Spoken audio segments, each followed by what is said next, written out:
إريتريا يا جارة البحر ويا منارة الجنوب إريتريا يا درة البحر ويا منارة الجنوب.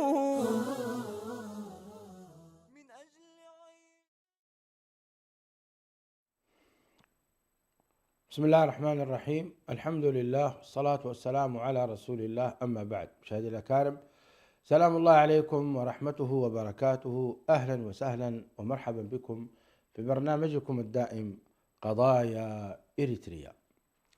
ما زلنا نقرأ التاريخ ونستفيد منه، لقد كان في قصصهم عبرة لأولي الأبصار، فاقصص القصص لعلهم يتفكرون. قرأنا التاريخ في الحلقة الماضية، التاريخ الماضي لدولة إريتريا منذ نشأتها، ومررنا بالعهد البريطاني وقبله العهد الإيطالي، وتوقفنا في الاستعمار الأثيوبي. ولا مشاحة بالاصطلاح، حتى إن قلنا عهد أو قلنا استعمار فكله وارد. اليوم نستكمل تاريخ إريتريا لنعتبر ولنتعلم ولنتذكر. هذا هو الهدف من سرد التاريخ ومقارنته بالواقع الموجود حاليا في هذه الفترة الملتهبة في القرن الأفريقي خاصة وفي العالم عامة. ما كنا لنتوقع أنه سيأتي يوم يسرق رئيس دولة ويختطف من غرفته هو وزوجته. والله إنه لشيء عجيب أو لشيء عجاب. وصلنا إلى هذه المرحلة في الفترة التي نحن نقول فيها بأننا في زمن العدالة وزمن الانفتاح وزمن الديمقراطية.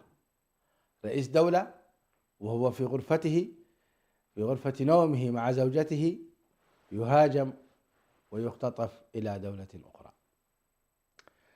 إلى الحوار. حياكم الله شيخ حسن سلمان، مرحبا بكم. ما رحبت بكم اليوم.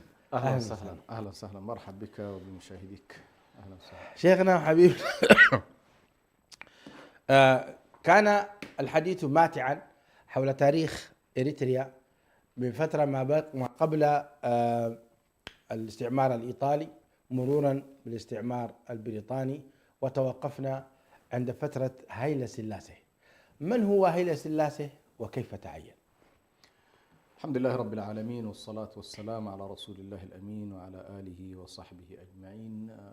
هايلة سلاس طبعا من الأباطرة والإمبراطوريين الكبار الذين يتصفون بالحالة الكهنوتية. وعندما نقول حالة كهنوتية هم الملوك الذين يتقمصون معهم الحالة الدينية. وهو كان يرى أنه من سلالة سليمان عليه السلام، وأنه من الأسر الدينية التي يفترض أن تحكم بهذه الصفة. وتسلم كما ذكرنا في الحلقة الماضية، تسلم الحكم بعد ليك إياسو، هذه الشخصية المسلمة التي حكمت إثيوبيا لفترة، ثم على كل بالتعاون مع البريطانيين جاء هايلة سلاس إلى الحكم في أثيوبيا. وبطبيعة الحال كانت الكنيسة تقف معه على قدم وساق. الحالة في إريتريا بالنسبة لهايلة سلاس وكيف دخل عليها من خلال قرار دولي، وهو قرار صدر بشأن المستعمرات الإيطالية ومستقبلها. فلم يكن هنالك مشكلة في الصومال الإيطالي، ولم يكن هنالك مشكلة في ليبيا. هذه كان سهل جدا أن الأمم المتحدة تتفق على أن تعطيها استقلالها. طبعا هنا في الصومال كان عندنا 3 أنواع، عندك الصومال الفرنسي والصومال الإيطالي والصومال البريطاني. سبحان الله. الدولة اللي هسي حاولت تأخذ اعتراف من الكيان الصهيوني هذه الصومال البريطاني. الصومال البريطاني. أما الصومال الإيطالي يسمونها الآن الصومالي لاند، هذه كان الصومال البريطاني. فعلى كل إريتريا حصل فيها خلاف، والسبب في الخلاف بأن حتى القوى الكبرى وفي ذلك الوقت الولايات المتحدة الأمريكية لم تكن راغبة في استقلال إريتريا، وكانت ترى أن تضم إريتريا إلى أثيوبيا حتى توجد على الأقل مصالح لإثيوبيا. وذكرت بأن وزير الخارجية الأمريكي في ذلك الوقت قال: منطق العدالة يقتضي أن يأخذ الشعب الإريتري استقلاله، ولكن منطق المصالح يأبى ذلك. فارتبطت إريتريا فيدراليا، هذا كانت القرار الأممي، لم يكن ضم إريتريا، ولكن إريتريا تأخذ حكم فيدرالي مع إثيوبيا لمدة 10 سنوات، ثم بعدها يحصل تقرير مصير على كل للشعب الإريتري، ويمكن أن يحصل استقلاله. أنت ذكرت في اللقاء الماضي أن هيلة سلاسي كان يعيش في السودان. نعم. ما سبب ذلك؟ هو على كل لما تمت السيطرة بتاعت سيطرة الحكم في أثيوبيا من قبل ليج إياسو، ويبدو في ذلك الوقت أيضا كان الإيطاليين خاضوا حرب مع إثيوبيا، فهيلة سلاس أخذته بريطانيا باعتباره جزء من السلالة والأسرة الحاكمة، أرادت أن تحتفظ به في السودان حتى، فتمت بعد ذلك التسوية على احتفظت به في السودان، احتفظت به حماية له حتى تستعيد بعد ذلك. وبالتالي كان هو واحد من العناصر بتاعت الأسر الملكية التي تم الحفاظ عليها حتى تعود إلى إثيوبيا وتحقق أهداف بريطانيا. نعم. وحصلت في هذه الفترة طبعا تفاهمات بريطانية إيطالية، بعد ذلك حصل على كل استعادة هيلة سلاسي إلى إثيوبيا وحكم، وبالتالي جاء إلى إريتريا ضمن هذا الاتفاق، ولكن لم يصبر على موضوع الوضع في إريتريا. فالوضع في إريتريا كان فيه برلمان، كان في علم خاص، كان في شرطة خاصة، كان في برلمان للحالة الإريتريا، ولكن هيلة سلاس لم يصبر عليها طويلا، يعني لم يصبر على هذه الحالة.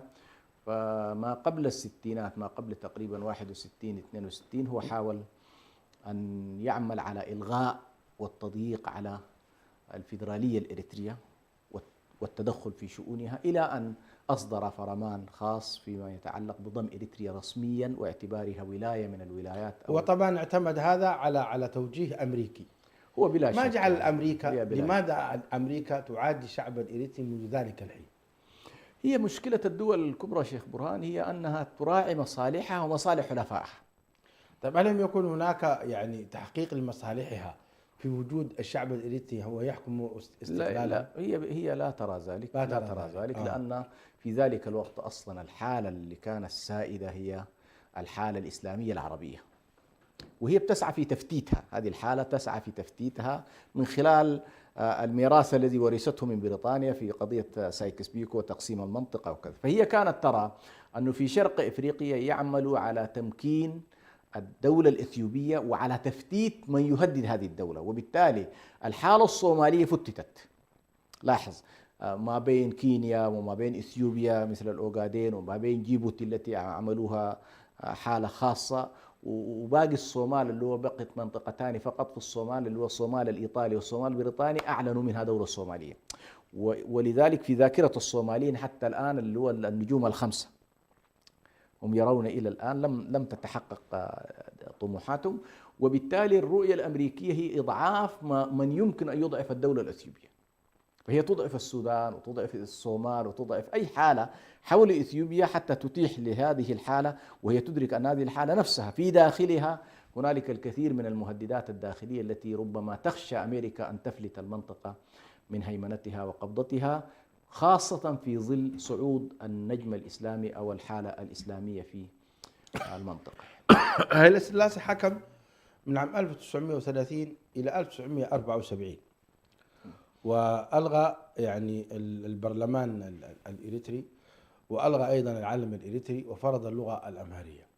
تعليقكم كيف كان ذلك؟ نعم، هو طبعا في نفس الفترة لا ننسى بأن الحالة الإثيوبية وطنيا لم تكن متحدة، هنالك كان انقسام، وطبيعة هذا الانقسام ظهرت أيضا في تشكيلة البرلمان.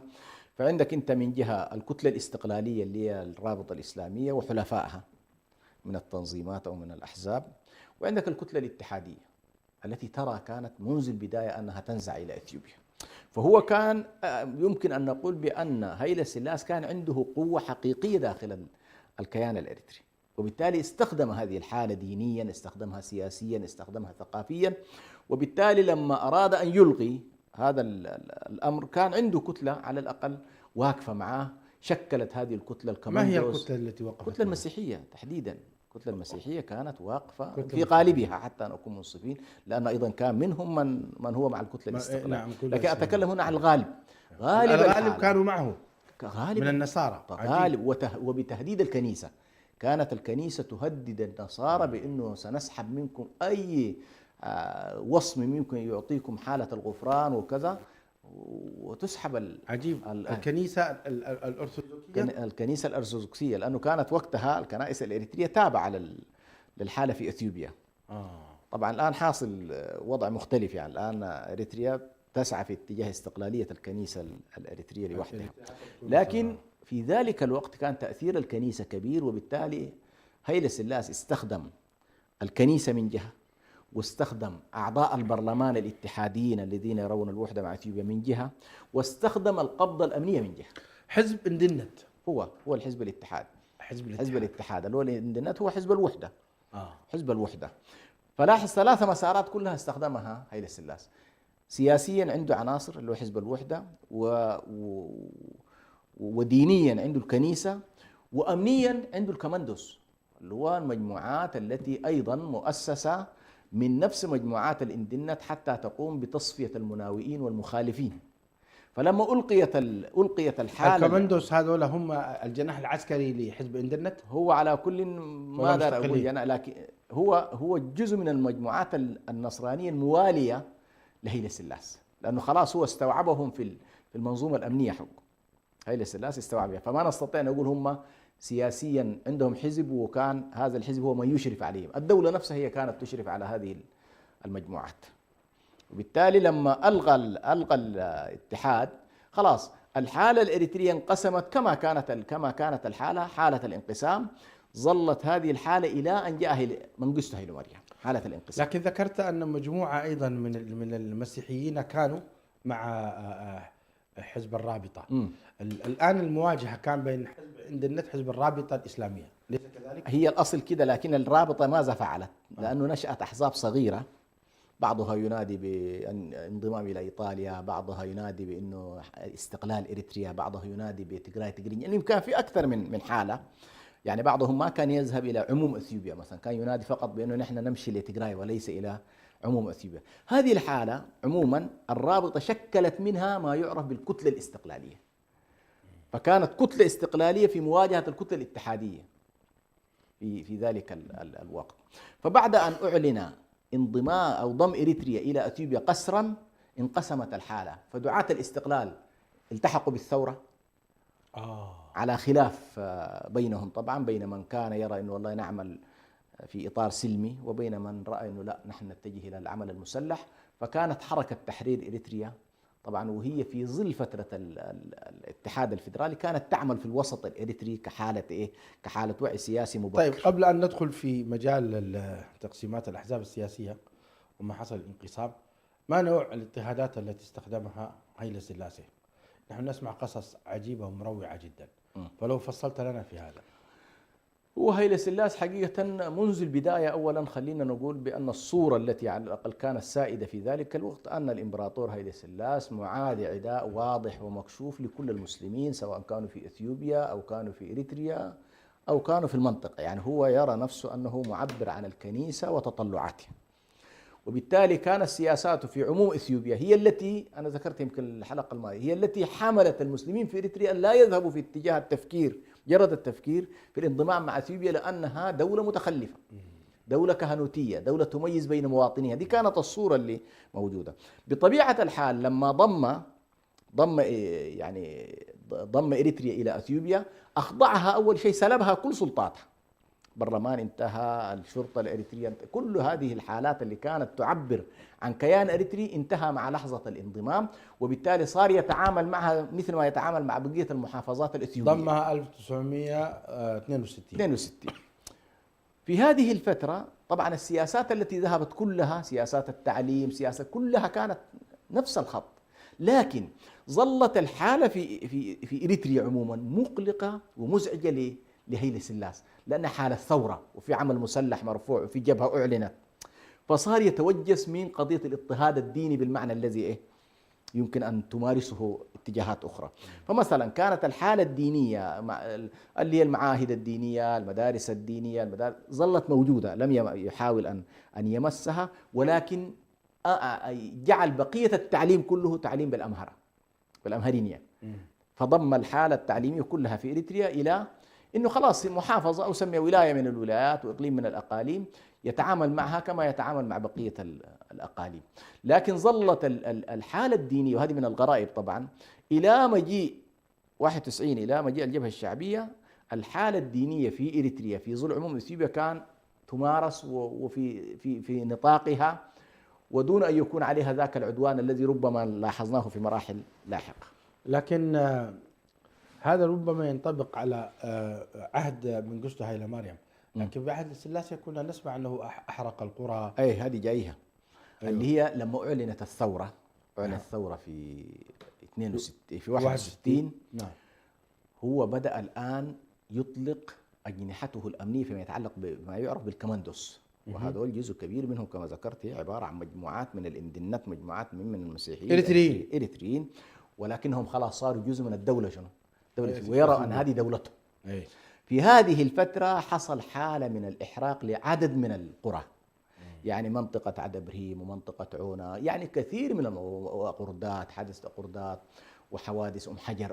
حصلت مجموعة ضخمة جدا من القرى، وأبيدت قرى بكامل. هذه الفترة فعلا فترة اللي رفع فيها حتى شعار، استخدم الطيران، استخدم كل شيء، وكان شعاره يريدها أرض بلا شعب، يريدها أرضا بلا شعب. يعني هو همه أن يصل بعد كده إلى البحر بعيدا عن أي تشويش عليه.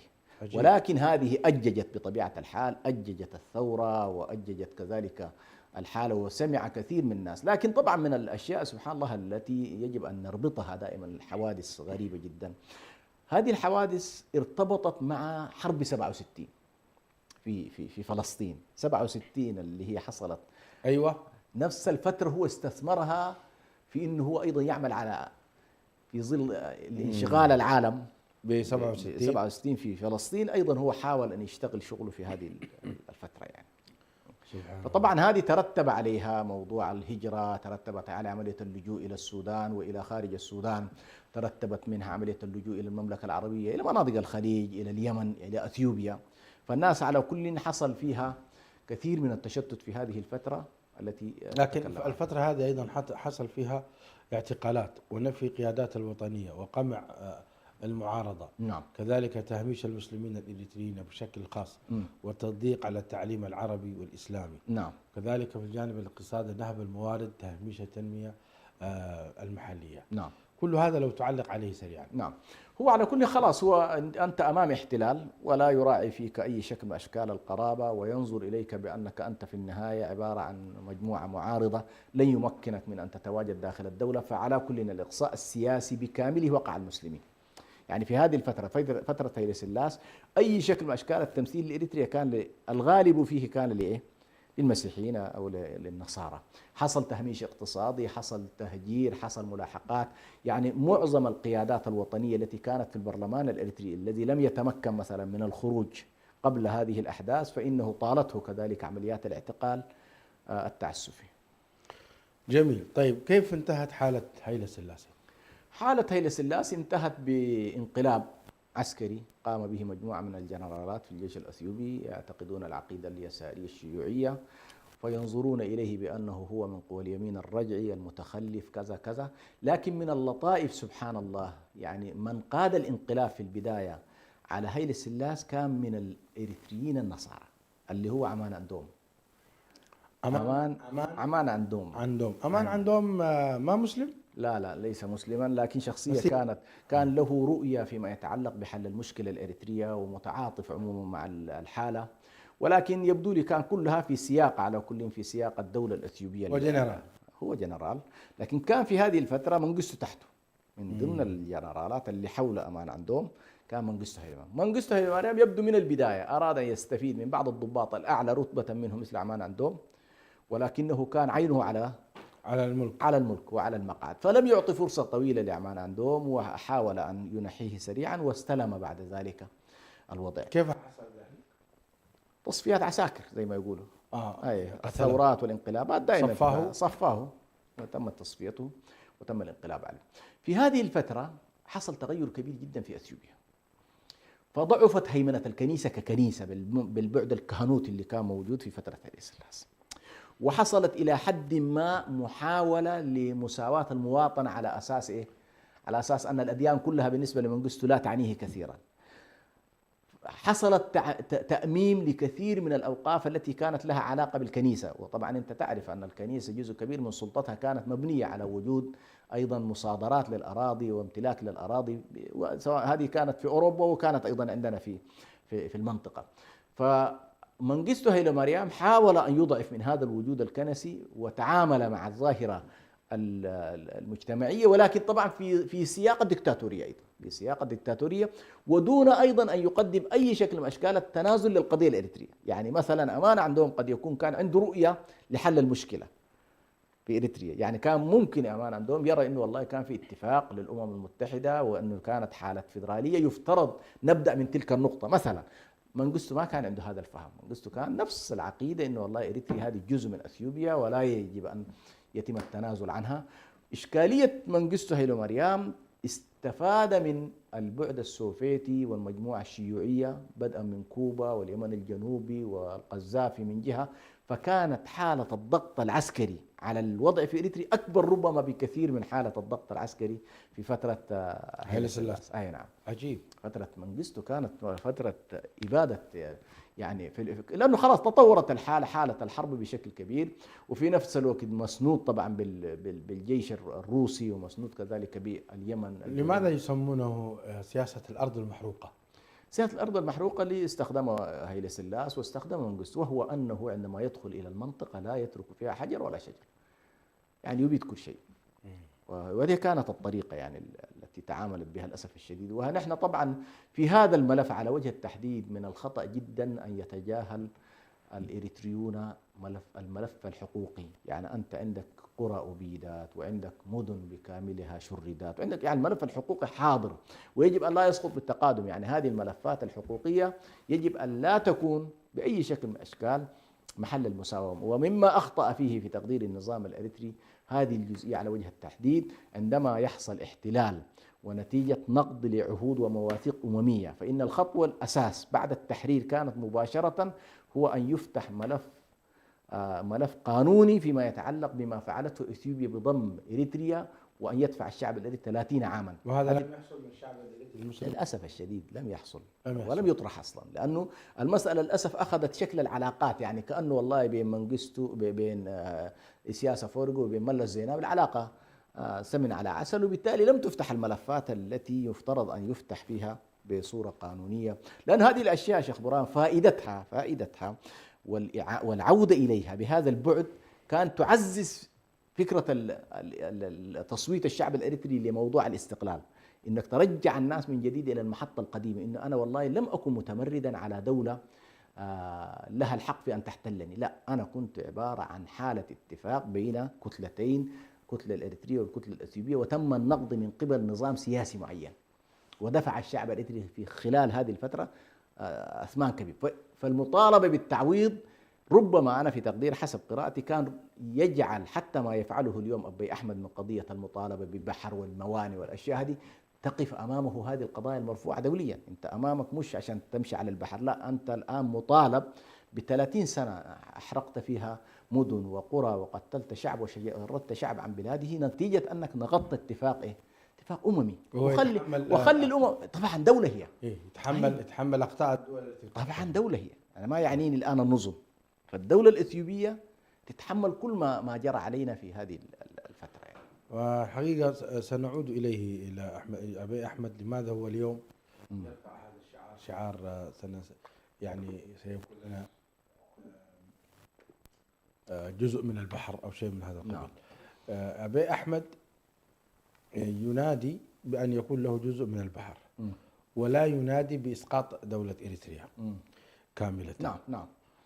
نعم، هو هكذا، هو حاليا ما يقول، لأن أنت قضية إسقاط الدولة أو نزع الاستقلال عن الدولة دي ما إشكالية كبيرة، يعني هو يحاول أن يثير قضية إنه والله أنا لي حق في البحر.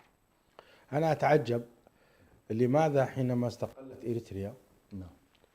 صدر قرار الأمم المتحدة باستفتاء الشعب، مم. في حين أن التاريخ مم. يثبت أن قرار الأمم المتحدة مم. في سنة 1948 أن تكون دولة إريتريا مستقلة مم. بحكم فيدرالي. مم. لماذا لم يعتمدوا هذا القرار؟ ما الذي جعلهم يستفتون الشعب في فترة الاستقلال؟ ايوه، هذه طبعا صراحه يعني هذا كان ذكاء من الجبهه الشعبيه، خلينا انه ليس مطلب متحده. كان ذكاء من القياده بتاعت الجبهه الشعبيه في ذلك الوقت، انه والله التحرير العسكري وحده لن يكسبنا شرعيه. يجب انه نحن ربما يقال والله انتم مختطفين الشعب، والشعب ده انتم قاعد تقرروا مصيره، فارادت ان ترسل في ذلك الوقت الجبهه الشعبيه أن والله هذا الشعب الذي قاتل 30 عاما أيضا نريد أن نشهد المجتمع الدولي على أن إرادته الاستقلال. وجابوا الأمم المتحدة بمطلب منهم، وأدوا نفسهم سنتين من 91 إلى 93، كانت دي فترة إيه؟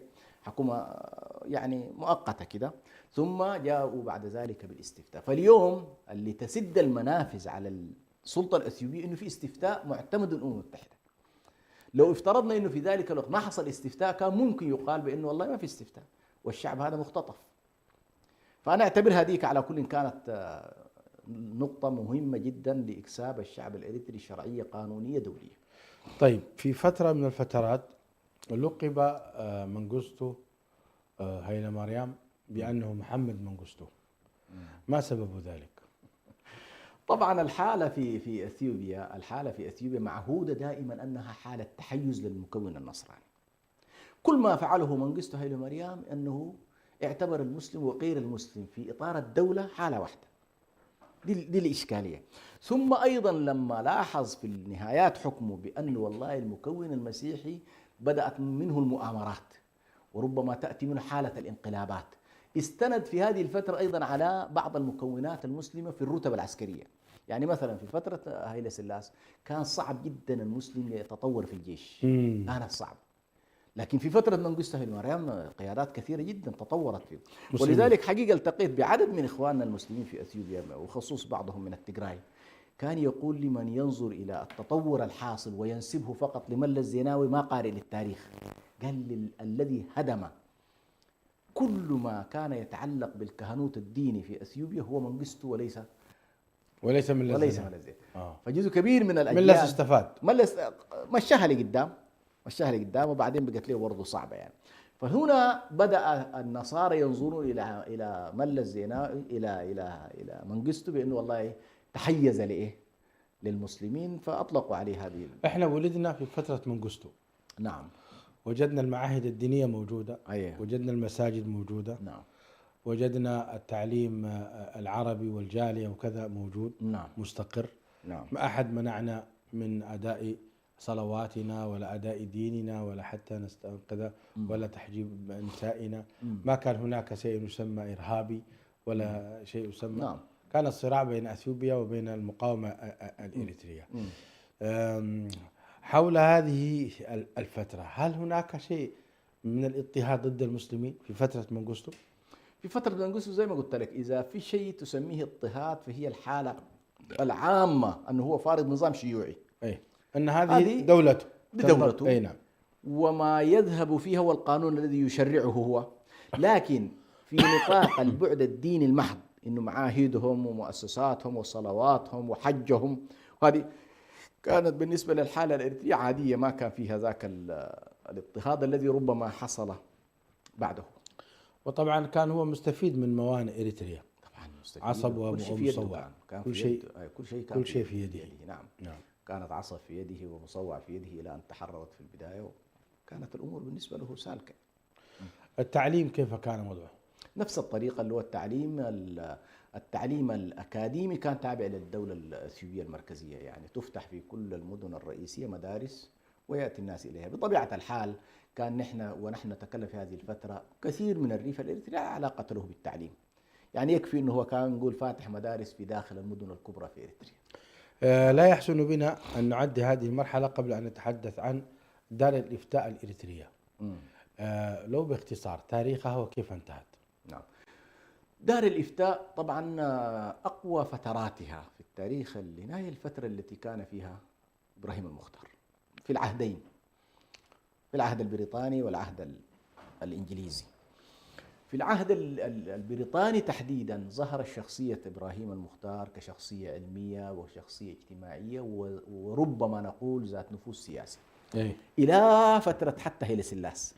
إلى فترة هيلي سلاس كان إبراهيم المختار يقوم بمهمتين أساسيتين: مهمة تطوير الحالة الدينية سواء في الفتوى في العملية التعليمية في هل تم اختيار الشيخ إبراهيم المختار انتخابيا؟ كيف عين الشيخ إبراهيم المختار؟ والله هذه لا أملك عنها معلومات، لكن لا أتصور في ذلك الوقت على الأقل لم يكن للمسلمين حالة اختيار، يعني اللي هو مؤسسة الوقف أو مؤسسة الإفتاء كان يتم على كل من القائمين عليها في ذلك الوقت الاختيار بمن هو الأعلم فيهم، من هو الأفضل فيهم، لأنه إبراز شخصية مثل شخصية إبراهيم المختار لا يمكن أن تكون بشكل عادي، يعني أنه يتم تعيينه من خارج المنظومة يعني. لكن ينسب موضوع التأسيس وموضوع الوضع الحالة المؤسسية والنظم اللائحية ينسب لإبراهيم المختار سواء في الحالة القضائية الشرعية أو في حالة الفتوى وموضوع الأوقاف، يعني الواضع الحجر الأساس هو إبراهيم المختار. وفيما أذكر أن إبراهيم المختار حتى تم التواصل معه وهو في الأزهر الشريف في ذلك الوقت أنه يعود إلى إريتريا ليستلم هذا الموقع. هو درس مراحل التعليم كلها في الأزهر؟ نعم، درس في الأزهر وكان من الشخصيات البارزة، الشخصيات العلمية، وكان في ذلك الوقت أيضا يمكن أن نقول من الكتاب الثوار.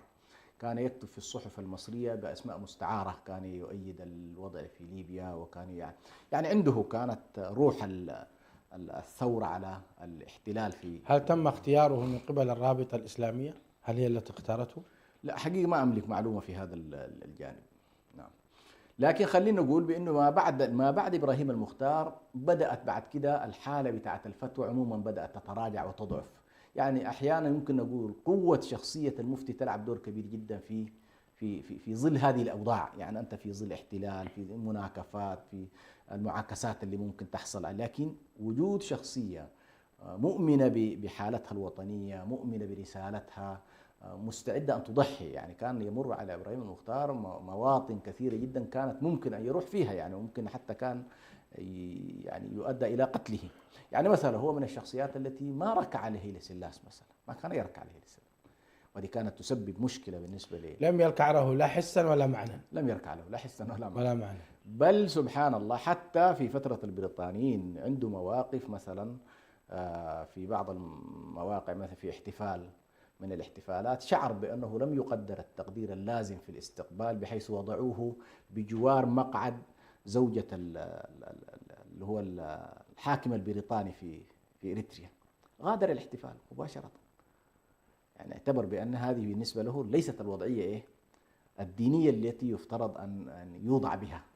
متى كيف وضع؟ أعيد القصة.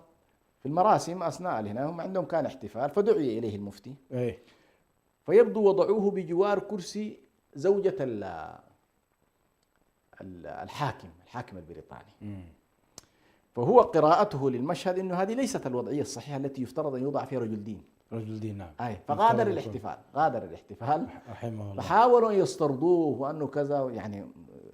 فالرجل حتى مثلا فيما يتعلق بالفتوى التي ربما كثير منا الآن ينظر إليها فتوى شاذة، هكذا يتصور طلبة العلم، لما إنه قال والله طعام النصارى لا يؤكل، فتوى إلى منتصف السبعينات في داخل الثورة الإريترية الجنود كانوا ما يأكلوا ذبيحة النصراني مع إنه سبحان الله بعض الشخصيات والرموز السلفية في إريتريا كانوا يكسروا هذه القاعدة ويحاولوا يقولوا ليس الأمر كذلك، لكن هو سبحان الله إيش كانت نظرته؟ هو كان يقول والله لم يبقى شيء، يعني الحواجز انتهت وتلاشت، فلا بد أن يكون فيما يظهر لهذا المسلم هويته وحالته. فتلقى إلى اليوم سبحان الله تلقى مثلا دخول المسلم إلى مناطق الخمارات لا يمكن أن يدخلها وهو لابس مثلا العمة أو الطاق، في أشياء رسخها إبراهيم المختار سبحان الله. نعم. أيوة. فكثير من الفتاوى كان يلزم بها الناس، يعني مثلا الفتوى التي تعامل بها المفتي علي رحمة الله الأخير اللي هو الأمين، يعني في قصة العطلة الرسمية وقضية صلاة الجمعة، ما أتصور أنه لو كان إبراهيم المختار موجود أنه كان يتعامل معه بنفس الطريقة. يعني أنت لما يقال لك بأنه والله يا أخي الدولة ماشية في اتجاه العطلة أن تجعلها سبت وأحد، أنتم كمسلمين عندكم مشكلة، مثلا أنت اليوم ليست أقلية في البلد، فيفترض أن يكون عندك موقف إنه والله نحن بالنسبة لنا الجمعة مثلا لابد أن تكون، فهو تعامل يبدو لي مرر عليه هذا الموضوع إنه لا ما في إشكال، نحن فقط نحتاج ساعتين كذا نصلي ونجي راجعين بس. من هذا؟ هذا الأمين. إيه الأمين. فإبراهيم المختار ما بعده خلينا نقول تراجعت الفتوى وتراجعت الأوقاف وتراجعت الحالة الدينية، حتى تراجعت المحاكم الشرعية، لم تكن بقوة الفترة التي كان فيها. متى توفي الشيخ إبراهيم المختار؟ إبراهيم المختار في الفترة بتاعت هيلة سلاس على كل، لأنه عاصر العهد الإيطالي نهاياته وعاصر البريطانيين وعاصر الفترة بتاعت هيلة سلاس. هل خلفه أحد في فترة هيلة سلاسة ومنغشو؟ طبعا ما خلت الحالة حالة الفتوى على كل، ما خلت يعني. هل كان الأمين هذا مباشر ولا بينه وبين الأمين في شخص ما يحضر، لكن ما خلت فترة يعني جهاز دار الإفتاء كان قائما. نعم كان قائما. وجاء نظام نظام إسياس أفورقي وأيضا أيوه، مع أنه طبعا في نقطة مهمة جدا لابد أن نشير إليها، النظام الأخير في تقديري أسوأ في تعامله مع الإفتاء فيما يتعلق بالتكليف. يعني أنت مثلا يفترض المسلمين يكون عندهم آلية لاختيار المفتي ويكون عندهم سنأتي إليها سنأتي إليها إن شاء الله في مرحلة اندلاع الثورة. نعم. الإريترية. نعم. لكن نحن ما زلنا في فترة هيلة سلاسة ومنغشتو. نعم. وفي فترة الأوضاع نعم. الدينية وما إلى ذلك. على كل حال في هذه الفترة الذهبية التي تمتع بها الشعب الإريتري المسلم في فترة الشيخ إبراهيم المختار كانوا في أفضل أوقاتهم، وكان لهذا الرجل شخصية قوية كما قلتم رحمه الله. طيب في هذه الفترة هل عندك شيء يعني تفيدنا به، خاصة من الناحية المحيط الدولي لإريتريا؟ كيف كان تعاملهم مع منغشتو هيلة مريم وقبل ذلك مع هيلة سلاسة؟ يعني المملكة العربية السعودية والسودان ودول الخليج وأيضا سوريا والعراق أعتقد كان لهم يد في هذا. نعم. هو على كل في نقطتين لا بد من الإشارة إليهما في هذه الجزئية الأولى أنه منذ بداية 61 وانطلاقة الثورة الإريترية وإعلان بيانها الأول من القاهرة، فكانت الحالة العربية هي الحالة الحاضنة للثورة. جميل. بغض النظر بعد كده وقفوا مع من كل واحد له فصيل، هذه قضية أخرى، لكن في مجملها الحالة العربية دعمت وساندت ووقفت، وخاصة بعض الدول طبعا كان موقفها أكثر من حيث الدعم، خاصة الدول الخليجية خلينا نقول كانت جميل. داعمة بشكل كبير. العراق في مرحلة متأخرة كانت داعمة بشكل كبير. سوريا أيضا في فترة من الفترات كانت داعمة. مصر ظلت متراجعة بعض الشيء ما بعد التأسيس. ما بعد التأسيس حصل نوع من التراجع للحالة المصرية، ودخلت في بعض المساومات اللي هي كانت دائما مصر في تساوم ما بين الملف الإريتري والملف الفلسطيني، فدي كانت إشكالية على كل. لكن خلينا نقول كثير من الدول بما فيها الدولة الصومالية مثلا، الدولة الصومالية كانت من أفضل الدول التي مثلا كانت تعتبر إريتريا جزءا منها. في عهد سياد بري؟ في عهد سياد بري. في عهد سياد بري مثلا كان معظم الوفود الإريترية التي تتحرك الأمم المتحدة تتحرك بالجوازات الصومالية. يتحركون بالجوازات ويذهبون مع هنا فيدخلوا. يعني مرة يحكي لي إدريس محمد وليست بالجوازات الأثيوبية؟ لا لا لا لا، هي إما جواز سوداني وإما جواز صومالي، لكن الصوماليين كان أكثر تجاوبا في الجوازات. فكان كثير من القيادات الإريترية عندهم الجوازات الصومالية ويتحركون بها. جميل. فيحكي لي مرة إدريس محمد آدم عليه رحمة الله اللي هو رئيس البرلمان الإريتري فترة ثم رئيس الأول لجبهة التحرير الإريترية أو الثاني تقريبا، يقول لي في فترة من فترات ذهبنا ورتبنا مع الوفد الصومالي وجلسة في الأمم المتحدة، والسوريين قال وجهوا سفيرهم بأنه يستقبل الوفد الإريتري القادم في الأمم المتحدة. المهم قال الأمور ماشية تمام، وفجأة اليوم الثاني يحصل تغير عجيب. فقال جانا السفير السوري موجه انه نحن يخدمنا، قال يا اخواننا والله الموضوع تدخلت فيه مصر وقالت نحن لو فتحنا ملف إريتريا حنفقد كم 50 دولة أفريقية في الملف الفلسطيني، وبالتالي ملف إريتريا الآن أضعه على جانب، جمدوه. أوه.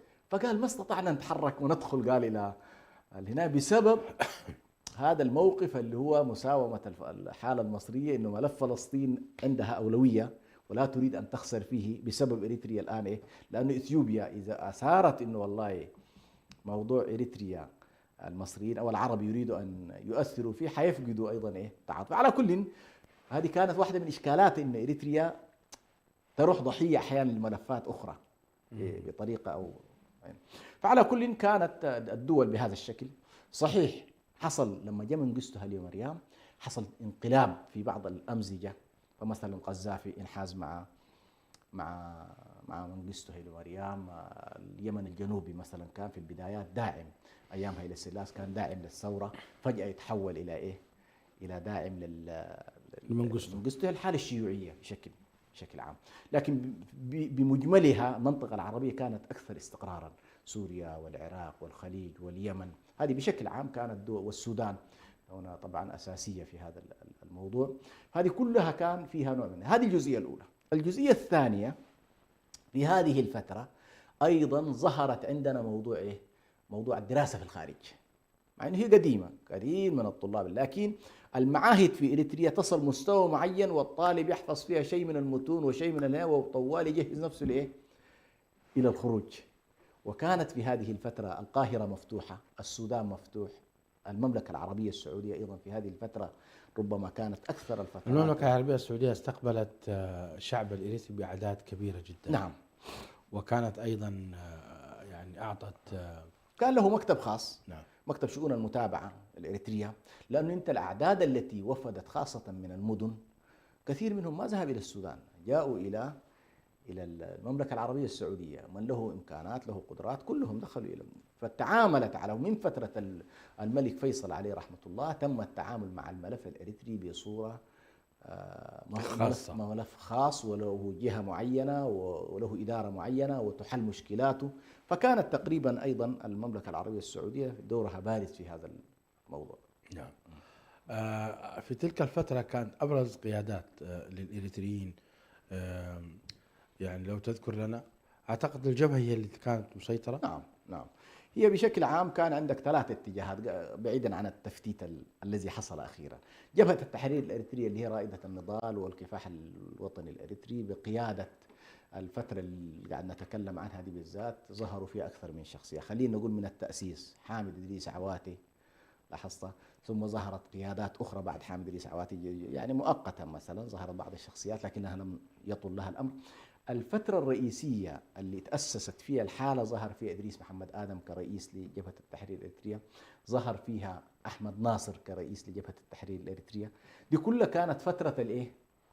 الظهور والتألق. ظهرت بعد ذلك شخصيات أيضا لا تقل في أوزانها السياسية وسمعتها التاريخية عنهم، مثلا وإن كان هو جاء في مرحلة لاحقة كرئيس لجبهة التحرير اللي هو عبد الله إدريس محمد، ده كان رئيس المكتب العسكري لجبهة التحرير. طيب خلينا نقول الشخصية الأخرى ذات الثقل السياسي لم تكن يعني انفصلت من الجبهة مبكرا وأنشأت قوات التحرير الشعبية في البداية اللي هي كانت الجبهة الشعبية الحالية، وبعدين انفصلت وصار لحاله عثمان صالح سبه.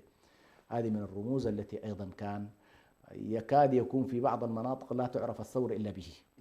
سنأتي إليها إن شاء الله تعالى في فترة الثورة الإريترية وانقساماتها.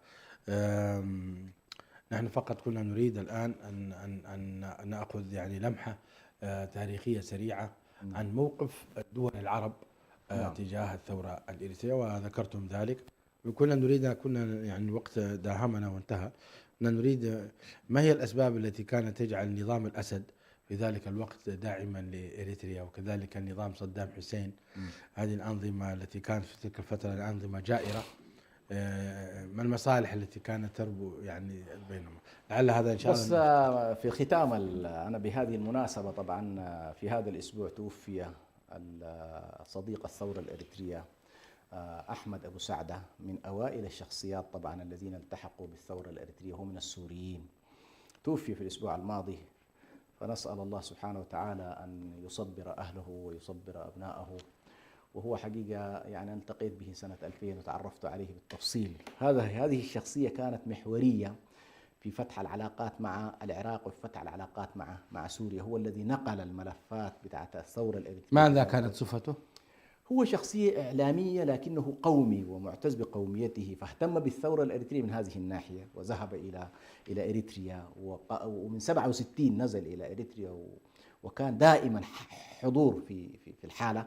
لكن يعني هنا أذكره فقط أنه توفى ونترحم عليه الله ونعزي أبنائه. لكن سبحان الله يحكي لي اليوم الأول الذي التقى فيه بصدام حسين عليه رحمة الله وطرح عليه ملف إريتريا. كانت بينهم صداقات، فجاء إلى صدام وقال له: لقد جئتك من إريتريا بنبأ عظيم، إني وجدت شعب يقاتل وبلا سلاح. فصدام عليه رحمة الله قال له: فماذا تريد؟ قال: أريد سلاحا. قال: اجلس في الغرفة المقابلة واكتب لي ما تريد. قال لي: فجلست يوما كاملا وأنا أكتب من أنواع الأسلحة. فقال: شحنها لي إلى السودان. الله. أيوة، دي كانت أول شحنة من العراق تدخل إلى إريتريا حسب روايته هو، يعني ربما يكون في قبلها شيء، لكن دخلت إلى السودان. وكان هذا الموقف طبعا المسألة العراقية والسورية كان الحالة القومية، كانوا ينظرون إلى قضية إريتريا الشعب عربي مسلم، وكانت الحالة القومية طاغية في المشهد السوري وفي المشهد العراقي. فكانت هذه الحالة هي اللي جعلت تقريبا البلدين بالذات يقيفوا معه. سبحان الله. على كل حال الحديث ماتع جدا، سرد التاريخ فيه فوائد كثيرة. مشاهدينا الكرام، انتهت حلقة هذا اليوم. نتقدم دكتور حسن سلمان على هذا البيان الرائع وهذا التاريخ، وإن كان في هذا التاريخ يعني أمور كثيرة أيضا تجاوزناها لضيق الوقت. أنتم على موعد إن شاء الله في الأسبوع القادم، نسأل الله أن يحيينا على خير لنستكمل تاريخ إريتريا ونستلهم منه العبر والفوائد. هذا أخوكم برهان يحييكم، استودعكم الله الذي لا تضيع ودائعه. السلام عليكم ورحمة الله وبركاته.